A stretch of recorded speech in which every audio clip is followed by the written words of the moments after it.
الله الرحمن الرحيم.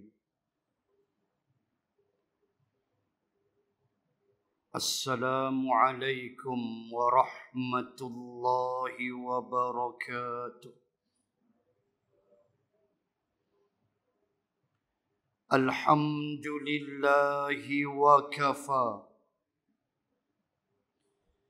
أشهد أن لا إله إلا الله وحده لا شريك له، وأشهد أن سيدنا محمدا عبده ورسوله. اللهم صل وسلم على رسول الله وعلى آله وصحبه أجمعين. سبحانك لا علم لنا إلا ما علمتنا، إنك أنت العليم الحكيم. بسم الله ما شاء الله، لا حول ولا قوة إلا بالله العلي العظيم. وبعد. Muslimin dan muslimat rahimakumullah. Sambung muka surat 185.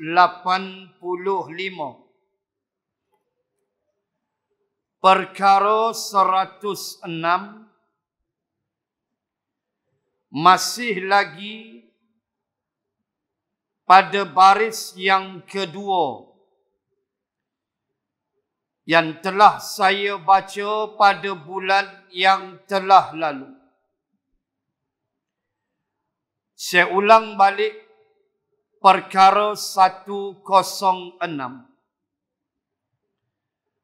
Sesungguhnya Nabi kita Muhammad sallallahu alaihi wasallam itu mendapat bala yang tiada seorang mendapat bala sepertinya, iaitu lapar perut dan mahu dibunuh orang pada masa ia di dalam negeri Makkah. Yang tu saya dah bahas bulan yang telah lalu. Sambung. Maka dengan sebab ia mahu dibunuh orang itu, dapat izin keluar negeri Makkah ke negeri Madinah daripada Allah Subhanahu wa ta'ala. Maka keluar ia, lari daripada kaum Quraisy itu. Allah Subhanahu wa ta'ala mengizinkan baginda Rasul sallallahu alaihi wasallam dan para sahabat untuk melakukan hijrah daripada Makkah menuju Madinatul Munawwarah. Sebab itu kita rasa seronok tengok Kalau tuan-tuan muslimah dapat video 7 orang lelaki melakukan perjalanan pergi ke Madinah. Mereka berjalan kaki dari Makkah dan mereka menyusuri jalan hijrah baginda Rasul sallallahu alaihi wasallam. Ada dalam sinar harian, begitulah 2-3 hari lepas. Video tu. 7 orang Arab menyusuri laluan hijrah Rasulullah dari Makkah ke Madinah. Dan mereka mengambil masa 18 hari. Berhenti bermalam di beberapa buah tempat. Sehinggalah mereka sampai di checkpoint. Rasulullah masuk ke Yathrib atau Madinatul Munawwarah. Mereka telah disambut dengan paluan kompang, rebana lah, oleh penduduk-penduduk Madinah. Di mana penduduk Madinah telah menyanyikan lagu itulah. Tala'al badru alai. Mereka disambut. The warmest welcome. Berpelukan, menangis. Walau celah-celah tu nampak ada yang isap okok. Biasalah tu spesies dia. Ada. Kita tengok tu seronok. Allah, 18 hari. Kita tak mampu. Naik kereta api laju 2 jam setengah Jeddah Madinah. Naik bah 6 jam Jeddah ke Madinah. 6 jam setengah. Tak mampu kita. Tapi mereka buat, alhamdulillah. Seronok kita tengok. Mereka ikut jejak laluan Rasulullah dan Abu Bakrin dan Abdullah bin Uraiqat sebagai penunjuk jalan. Maka Allah izinkan Rasulullah untuk berhijrah bersama dengan para sahabat. Dan inilah yang disebut hijrah Nabi dan umat. Adapun ulama membahagikannya kepada 3 bahagian. Hijrah Nabi sahaja. Itulah yang disebut perjalanan Nabi ke Taif. Walau ditemani oleh Zaid bin Harithah. 2 orang saja. Dan pakej umrah sekarang memang wajiblah. Memang akan masuk Taif. Tak awal nak balik. Boleh pergi, tak ada masalah. Sebab visa pelancong. Tak ada hal. Hijrah yang kedua dinamakan hijrah umat sahaja. Iaitulah rombongan sahabat lebih kurang 70 orang lebih yang dipimpin oleh Sayyidina Uthman bin Affan radhiyallahu anhu menuju ke Habasyah di Afrika, negeri yang ulama berselisih pandangan tentang asal keturunan atau negeri Luqmanul Hakim. Surah Luqman. ulama memberikan dua pandangan. Satu pandangan menyebut dia berasal dari Yaman. Satu pandangan menyebut dia berasal dari negara Sudan, Afrika. Dan asal Sudan inilah lebih rajih, lebih kuat, lebih jumhur di kalangan para ulama Afrika. Maka Saidina Osman bimbing sahabat untuk pohon perlindungan suaka politik daripada Raja Najasyi. Maka itu dinamakan hijrah umat sahaja. Kemudian berlakulah hijrah Nabi dan umat. Itulah Makkah menuju Madinah.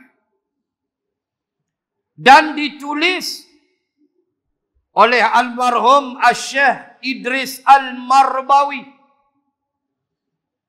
Itulah kata hebat kitab Baharul Mazi, kitab Jawi pertama yang dicetak di negara Mesir. Kitab Jawi pertama sekali Mesir cetak. Pengarang pula bukan orang lain. Hati orang Kuala Kangsir kata. Syekh Idris Al-Marbawi. Al-Marbawi itu Lubuk Merbau, Kuala Kangsar. Orang Melayu kita ni, subhanallah, orang Kuala Kangsar, Lubuk Merbau. Itu yang digelar dia Al-Marbawi. Syekh Idris Al-Marbawi. Al-Marbawi itu Lubuk Merbau, Kuala Kangsar. Hebat, Masya Allah, ulama Nusantara. Yang membahaskan Sahih Imam At-Tirmizi. Dan inilah kitabnya Baharul Mazi. Kitab Jawi pertama yang dicetak di Mesir. Subhanallah. Dia tulis dalam ni, yang perlu kita ambil cakna. Apa dia? Dia menyebut bahawa Nabi sallallahu alaihi wasallam lari daripada Quraisy menuju ke Madinah. Tuan-tuan muslimat, bila almarhum Syekh Idris Al-Marbawi menulis bahawa Nabi lari daripada Quraisy, janganlah faham lari itu dengan maksud pelarian. Tuan-tuan muslimin muslimat, ingat tak? Beberapa tahun lepas, ada ahli-ahli parlimen yang tak berapa cerdik berbahas dalam parlimen dan menyebut Rasulullah dan sahabat ni pelarian. Dan sampai hari ini tak pernah minta maaf. Walau ditegur dalam sidang parlimen. Jangan semudah itu sebut Nabi ni pelarian. Kalam daripada tulisan Syekh Idris Al-Marbawi menulis dengan lari, fahamlah di sudut perasaan, gementar, takut, terutama Abu Bakrin, cemas. Ada tak perasaan tu? Nabi sebagai manusia biasa, ada. Abu Bakrin lagilah cemas bersama Nabi di dalam gua Thur. Tetapi tidak bermakna kita boleh sebut Nabi dan sahabat ini pelarian. Itu ucapan biadab. Itu ucapan kosong daripada ilmu. Kerana kita boleh imagine di antara pelarian dan hijrah Dua istilah yang membawa makna yang cukup besar, dia punya perbezaan. Pelarian tuan-tuan muslimat, boleh bayanglah pelarian. Maaf sebut. Macam mana situasi pelarian? Kadang-kadang tak sampai ke destinasi. Pelarian perang ke? Lari dari negara tengah laut, pecah kapal, tenggelam, mati. Dia beza dengan hijrah. Hijrah ialah keluar untuk Islam. Keluar untuk menyelamatkan akidah. Keluar untuk pergi ke Yathrib, Madinah untuk menjaga Islam. Hijrah penuh perancangan. Apa yang Nabi kena buat bersama dengan Abu Bakrin? Ada dia punya planning. Bukan ad hoc. Bukan main bantai ikut suka aja. Secara terdesak, secara ad hoc. Tidak.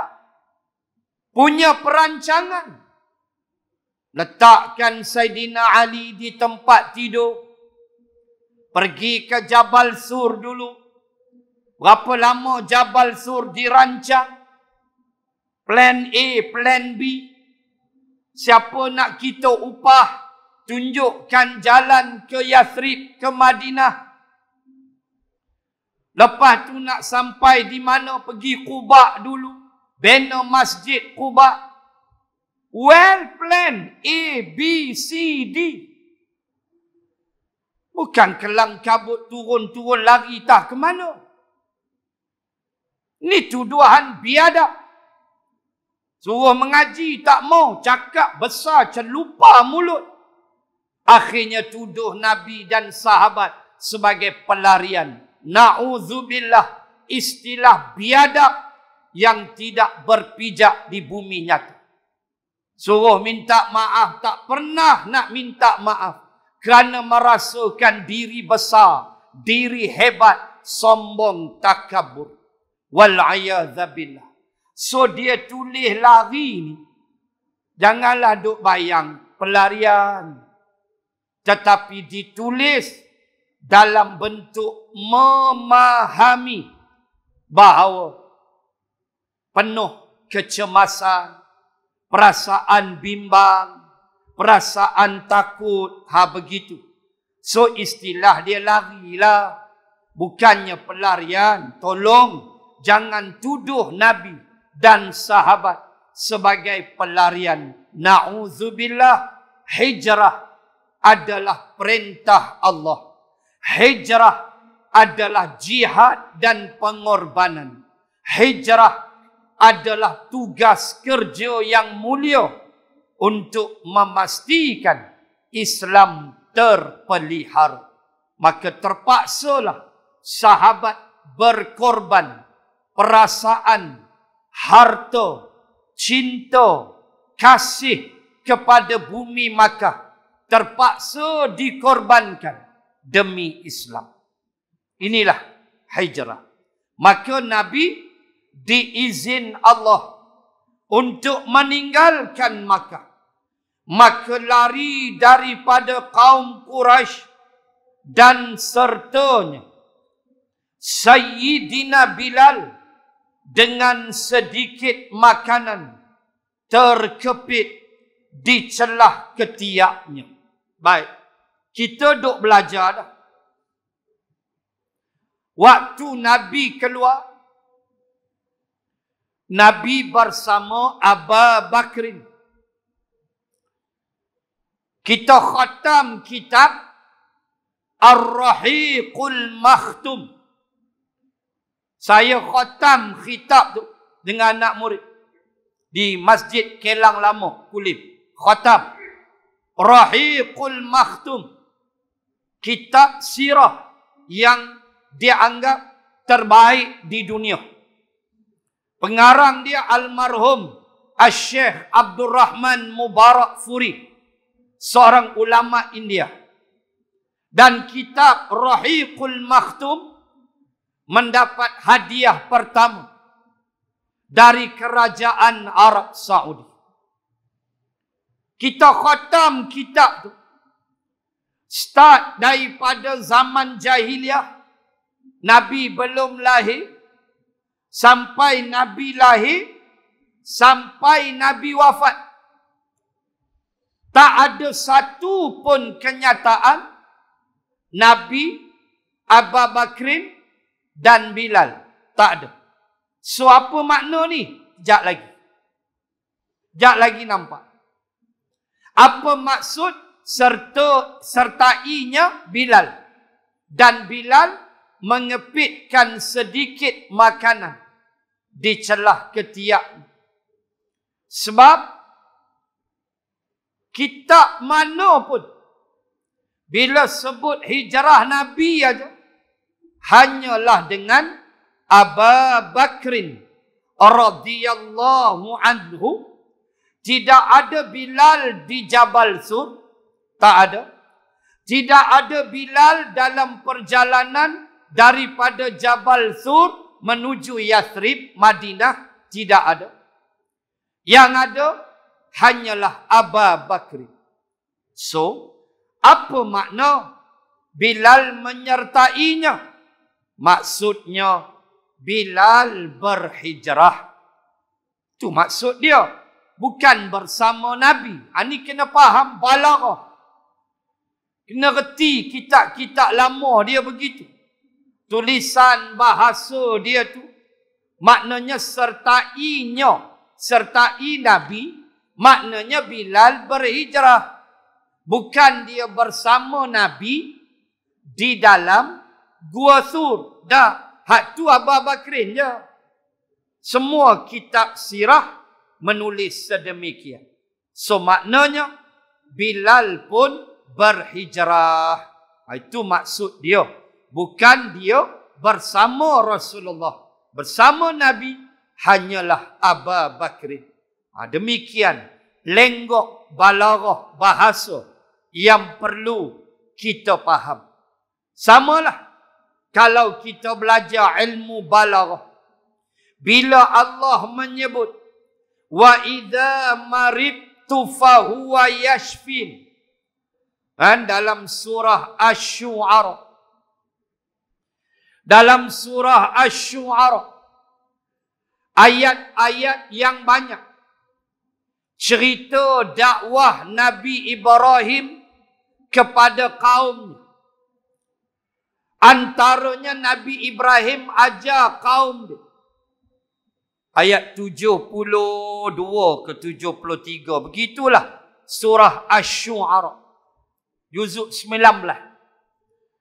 Antaranya Nabi Ibrahim kata, wa idza maridtu fahuwa yashfin. Bila aku sakit, maridtu fi'lun madhi, past tense. Apabila aku sakit, fahuwa yashfin. Dialah Allah yang menyembuhkan aku. Saya yakin tuan-tuan muslimat hafal ayat. Sebab dia ayat syifa. Ayat penyembuh penyakit. Kan kadang-kadang lepas solat subuh tu kita perhati ada seorang duduk ujung-ujung tu duduk pegang dada. Tu dia baca lah tu. Dia bacalah ayat syifa tu. Pegang dada dia. Bacalah. Wa nunazzilu minal Qur'an. Macam-macam lah. Ayat syifa dalam Quran. Antaranya. Wa idza maridtu fahuwa yashfin. Dia pegang belah jantung dia. Bagi sihat. Lepas tu keluar isa okok. Bacalah 6 lori sekali pun. Okok tu berhentilah dulu. Tuan-tuan, muslimin, muslimat. Dalam ilmu balaghah. Kita belajar. Saya belajar lurah tahun 95. Lama. Saya masuk kelas bahasa Arab. Tahun 95. Lama punya cerita. Duk ingat Tok Guru ajar kita. Dalam ilmu balaghah. Bila Allah sebut. Wa idza maridtu maridtu fahuwa yashfin. Dan apabila aku sakit, Allah lah yang sembuhkan aku. Maka dalam ilmu balaghah, punca sakit adalah kita. Asbab sakit kita. Penyembuh Allah. Itu kaedah dia. Bila aku sakit, Allah sembuhkan aku. Maka dalam ilmu balaghah aja, punca sakit tu awak lah. Awak lah punca sakit. Maka Allah sembuhkan. Gitu. Tu dia. Dah tahu dah. Belum breakfast, cucuk darah, boh kat meter. Belum futur lagi. Futur breakfast lah. Belum minum pagi, belum futur lagi. Cucuk ya, 18 gula.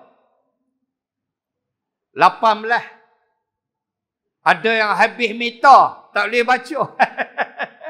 Ada anak murid saya di Telui. Ngajak di Telui sebulan sekali. Dia abak, saya ustaz, cucuk habis meter, tak ada bacaan. Pergi. Dia punya tibai manis ni mampus, durian 6 lori dia tibai. Tak ada dia peduli orang. Hak jenis cucuk, belum breakfast, gula 18 kat meter. Janganlah hampir tala tarik lagi. Hang kontrol lah. Tibai Milo dinosaur. Milo tabu. Setengah kedai dia tulis Milo dinosaur. Setengah kedai Milo tabu. Milo ais. Lepas tu tabu serubuk Milo lagi. Nindia punya kerak kaki. Kena sebulan. Hospital jawab dia. Sedar-sedar dah berangin ya. Kaki dah tak ada sebelah. Na'udzubillah. Cari penyakit. Dah tahu gula 18 hampir telan. Apa benda manis buat apa lagi? Kontrol lah dulu. Minum je lah air masak tu sekejap.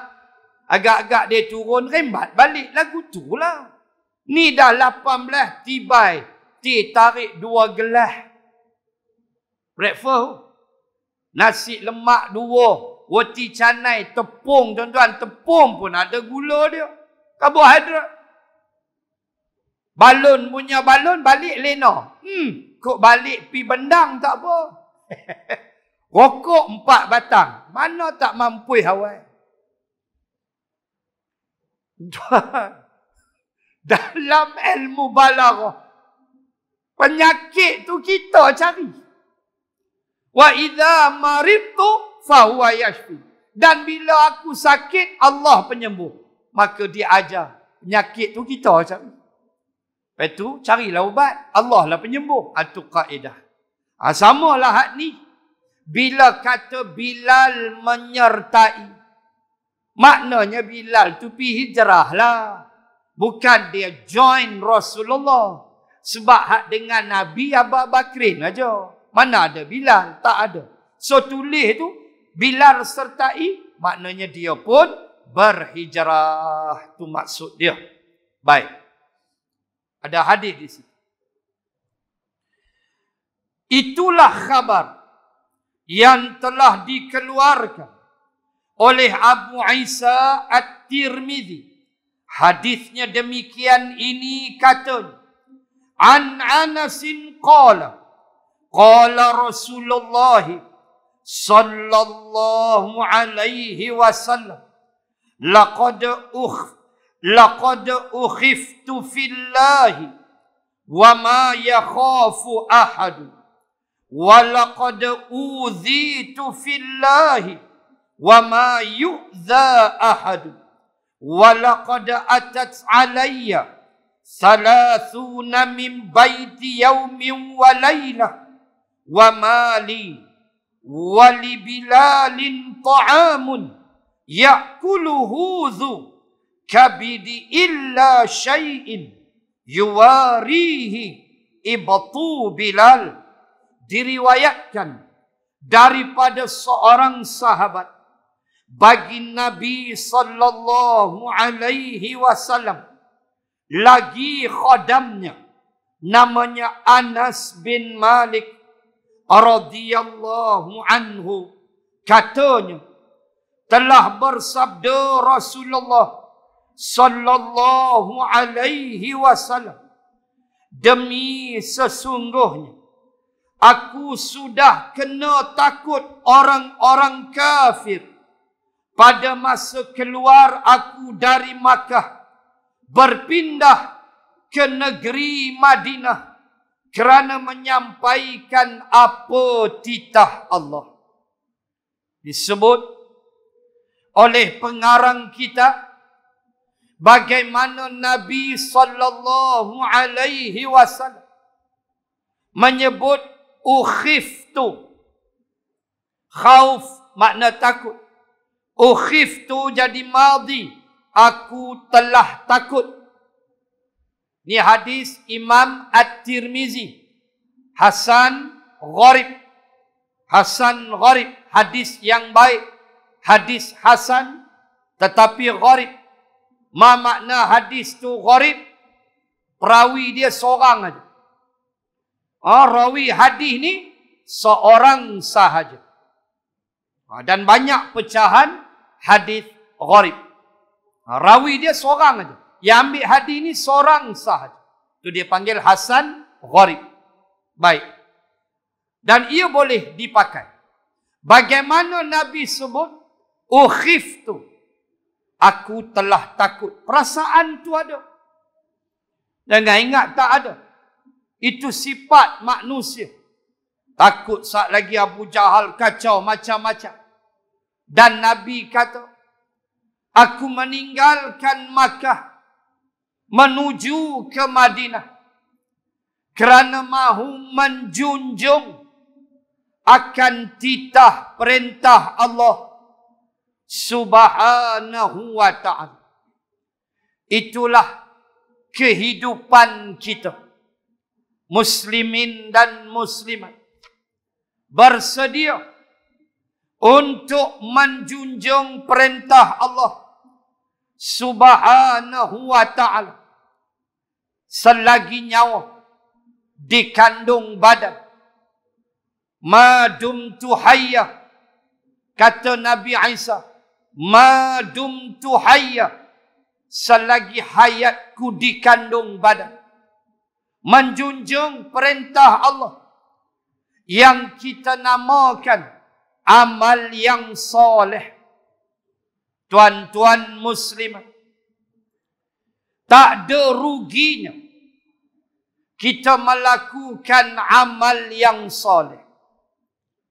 Di dalam Al-Quran ada 2 ayat yang sama bunyi dia, tetapi ending dia berbeza. Pertama surah An-Nahl, surah Lebah, ayat 96. Kedua surah Ghafir atau Hamim Al-Mu'min, ayat 40. Ni saja 2 ayat dalam Quran yang bunyi dia tu sama. Walaupun ada lagi ayat yang sama bunyinya. Tetapi 2 ayat ini bunyi sama, berkait dengan amal soleh. Apa kata Allah? Tengok ayat 40 surah Ghafir. Man amila sayyi'atan fala yujza illa mithlaha wa man amila salihan min dzakarin aw unsa wa huwa mu'minun fa ulaika yadkhulunal jannah yurzaquna fiha bighairi hisab. Sekejap lagi saya baca 1 ayat. Nak kait 2 ayat dalam Quran, nak sebut kelebihan, untung, menjunjung titah perintah Allah.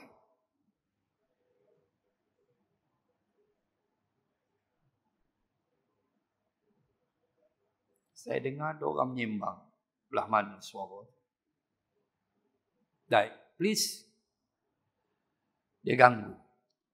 Baik. Nak sebut bagaimana Allah beritahu ayat 40 surah Ghafir. Sekejap lagi saya baca satu lagi ayat dalam surah Lebah. Dan kemudian kita fikirlah, walau letih, walau penat, tapi inilah habuan menjunjung perintah Allah. Macam Nabi aja. Letih hijrah, takut, makan tak cukup, Bilal kepit celah ketiak, roti aja, itu aja. Susah. Tapi habuan dia, pertama, saya baca tadi 40 Ghafir. Kata Allah, man amila sayyi'atan, siapa yang melakukan sayyi'ah, benda tak elok, dosa, jahat, buat benda jahat, fala yujza, tak adalah Allah balas dia, illa mislah, melainkan selevel dengan kejahatan. Maknanya, kamu buat satu kejahatan, Allah bagi satu aja dosa. Itu maksud. Itu pun kalau bertaubat, kalau istighfar, padam, iris, buang. Buat jahat, lepas tu istighfar. Lepas tu taubat. Tak ada Allah padam habis. Ya Allah, ya Tuhan, itulah kasihnya Allah. Padam, tak ada. Jadi kalau tak taubat, Allah letak satu, illa mislah. Kemudian Allah kata, siapa yang buat amal soleh, min zakarin au unsa, sama ada dia lelaki atau perempuan, dia buat benda tu, lelaki atau perempuan, dalam keadaan wa huwa mu'min, dia beriman kepada Allah, faulaika yadkhulunal jannah, Allah kata, kami akan masukkan mereka ke dalam syurga. Yurzaquna fiha bighairi hisab, dalam keadaan dia diberi rezeki bighairi hisab, tak terhitung dah rezeki. Allah, jadikanlah matlamat hidup kita nak masuk syurga Allah. Dan tentulah nak masuk syurga Allah dengan redha Allah. Maka hidup, carilah redha Allah. Cari. Bila Allah redha, syurga. Kena faham? Bukan pasal amalan kita ke syurga. Amalan ni tanggungjawab, taklif. Tapi kita ke syurga sebab Allah redha. Allah redha. Allah sayang kat kita. Maka dia masukkan kita ke dalam syurga. Walaupun kena beramal. Itu yang pertama. Yang kedua, ayat 96 An-Nahl. Man amila salihan min dzakarin aw untha wa huwa mu'minun. Kan sama tadi bunyi ayat, cuma ending beza. Kalau 40 Ghafir, faulaika yadkhulunal jannah. Tetapi 96 An-Nahl, Allah kata, falanuhyiyannahu hayatan tayyibah walanajziyan ladzina ajrahu bi ahsani ma kanu ya'malun. Ending dia beza. Pangkal ayat dia sama. 96 An-Nahl.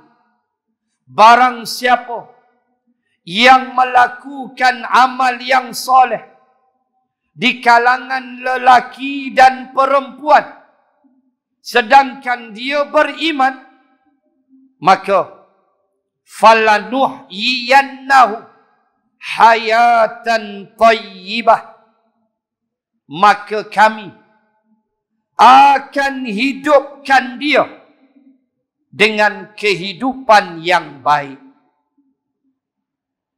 Tengok. Ibnu Abbas ketika dia hurai ayat, ketika Ibnu Abbas membahaskan apakah ciri kehidupan yang baik, mungkin macam-macam jawapan. Oh, hidup saya bahagia, baik Ustaz. Tengoklah rumah saya. Tengoklah kenderaan mewah saya. Setiap hari raya, cucu-cucu saya berhimpun. Cucu ada 35. Bahagia saya Ustaz. Sambil dia isap cerut. Kau rokok, cerut. Isap sigar. Made in Mexico punya. Bukan main-main. Cerut. Tak mainlah rokok. Oh, bahagia. Itulah bahagia dia. Orang politik mungkin bahagia dia menang pilihan raya. Lepas tu boleh jawatan. Bahagialah tu. Dia menang pilihan raya, boleh jawatan. Bahagialah. Sebab ada yang menang tapi tak ada habuan. Mungkin suramlah sikit. Orang main bola, mungkin bahagia dia. Dia boleh skor gol. Oh, bahagia dia. Tuan bubuh lah apa tuan-tuan tak? Ibnu Abbas kata, ayat 96 An-Nahl, bila Allah kata falanuhyiyannahu hayatan tayyibah, aku akan hidupkan kamu dengan hidup yang baik. Ibnu Abbas kata, pertama, rezeki engkau halal. Itu hidup baik. Rezeki engkau dapat halal. Rumah besar, kereta mewah 6 biji, tiap-tiap bulan tikam nombor ekor. Apa benda engkau hidup macam? Kena pula tu tikam. Pandai dia menyusun nombor terbalik sana, terbalik sini. Aksiden je ambil gambar. Bukan nak tolong orang. Ambil nombor pelit. Lepas tu dia main pelit tu. Sebab itu, kena sokong. Bila kedah haramkan judi. Kena sokong. Sebab tak ada manfaat satu biji habuk pun judi ni. Ni bukan cerita PAS. Ni bukan PAN. Ni bukan Pakatan Harapan. Ini tugas umat Islam. Ini tugas awak tu orang Islam. Bila orang Islam, judi haram ke halal? Haram. Full stop. Siapa kata halal, tolong bangun. Saya nak kira jerawat dia. Wajib. Jangan, ini semua politik. Jangan dok kata macam tu. Ini soal akidah. Tak ada satu lagi manfaat judi ni, tak ada. Yang ada pura peranda keluarga, yang tu ada. Jahannam keluarga lagi ada. Kena laki taik judi, habis. Dia terajang bini, dia lempang bini. Sepak, sebab nak duit, nak berjudi. Gadai gelang silat-silat dengan bini dia jual. Saya sembanglah taik judi. Sebab itu wajib kita menyokong apa saja benda yang baik demi Islam. Kita sokong. No problem. Tak ada kisah kerajaan mana sekalipun selagi meletakkan Islam nombor 1, kita setuju. Islam hal lempak ke belakang, kita lawan. Tuan-tuan muslimin muslimat, halal rezekimu itu kehidupan yang baik. Biar sikit tuan-tuan, tapi halal. Daripada banyak, tapi judi, rasuah, riba, ambil harta orang, kebas harta orang, guna undang-undang rembat harta orang. Wah apa? Tenangkah hidupmu makan duit haram? Tenangkah hidup makan duit rasuah? Ar-rashi wal murtashi finnar. Atau kama qala, orang yang memberi rasuah, orang yang terima rasuah, duduk dalam neraka. Na'udzubillah. Na'udzubillah. Bukan benda kecil. Riba. Tuan-tuan baca Quran. Antara dosa yang menyebabkan pelaku dia kekal dalam neraka kalau dia tak bertaubat. Dia kekal dalam neraka. Bacalah 275 Al-Baqarah juzuk 3. Dosa apa? Pemakan riba. Wa man 'ada fa ulaika ashabun nar hum fiha khalidun. Penutup ayat 275 Al-Baqarah. Allah kata, wa man 'ad, siapa yang mengulang-ulang makan riba, interest, bunga, bohlah apa pun, setelah diberitahu pada dia riba itu haram. Dia tahu riba itu haram. Wa man 'ad, dia terus makan riba. Fa ulaika ashabun nar, dia adalah penghuni neraka. Hum fiha khalidun, dia kekal dalam neraka. Allah beritahu. Dengan duk buat sedap, riba, rasuah, judi, jangan. Maka Ibnu Abbas kata, rezeki yang halal itu yang pertama, tanda hidupmu baik. Yang kedua, kata Ibnu Abbas, tanda penghidupan yang baik, engkau sentiasa dibimbing oleh Allah menuju ketaatan. Kita ni, Allah tak biarkan kita buat salah terus istighfar. Itu Allah tak biar. Allah campak penyesalan. Dia bimbing kita. Oh, yang kau buat ni salah ni. Kita pun astaghfirullah. Ampun ya Allah. Dia bimbing kita. Zuhur 1.32. Pukul 1 mandi dah. 1.10 siap. 1 suku get ready ke masjid. Dia bimbing kita. Tak adalah asyik sampai orang gelar kita, dia dah pergi haji dah. Orang gelar dia, haji masbuk. Orang gelar dia, haji masbuk. Zuhur masbuk, subuh masbuk, zuhur masbuk. Walhal subuh, 6.22, 6.21, 6.23 subuh. Masbuk, apa kejadah lagi? Bangunlah awal 5.30 boleh dah. Zuhur masbuk, asar masbuk, maghrib masbuk, Isyak masbuk. Tak adalah dia muafiq. Tak pernah muafiq. Sampai bini dia panggil abang haji masbuk. Pergi jawab dia. Sah semayang? Sah lah. Di masbuk, kurang pahala. Orang muafiq dengan imam. Imam angkat takbir, takbiratul ihram, Allahu Akbar.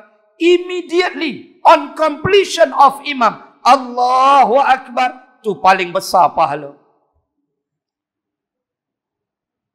Bukan duk bergurau-bergurau, cuit-cuit pungkok lagi. Tak ada lah. Sini ni tempat lain dekat Mozambik Timur.